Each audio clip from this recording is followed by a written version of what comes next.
High-value individual drug suspect arestado sa bypass operation sa Binalonan, Pangasinan.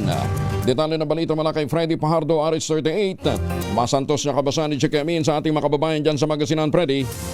Masantos siya kabuwasan, Kuyang Angel. Nasa kustudiya ngayon ng Binalunan Police Station ng high-value individual na 48 anyos na lalaking negosyante, tubong kalasyaw at kasalukuyang naniniran sa barangay ng Kamaliran East, Ordaneta City. Sa ulat ni Binalunan Chief of Police Major Simon Paiking na nakarating sa tanggapan ni Pangasinan Police Provincial Office Police Colonel Ricardo David, nagsagawa ng bypass operation ng Binalunan Drug Enforcement Unit, katuwang ang Provincial Intelligence Unit ng Pangasinan PPO, Regional Intelligence Division ng PRO1 sa barangay Sumabnit, Binalunan bandang alas 9:05 ng gabi, kung sa ibinenta ng suspect ang kanilang asset ng 21 piraso ng head-shell transparent plastic sachet na naglalaman ng hinihinalang shabu na tumitimbang ng 100 gramo at may street drug price na 680,000 pesos kapalit ng mark money, at agad itong inaresto. Nakumpiska rin sa suspect ang ginamit ng mark money sa operasyon, kasong paglabag sa Republic Act 9165 o the Comprehensive Dangerous Drug Act of 2002 ang kinakaharap na kaso ngayon ng suspect.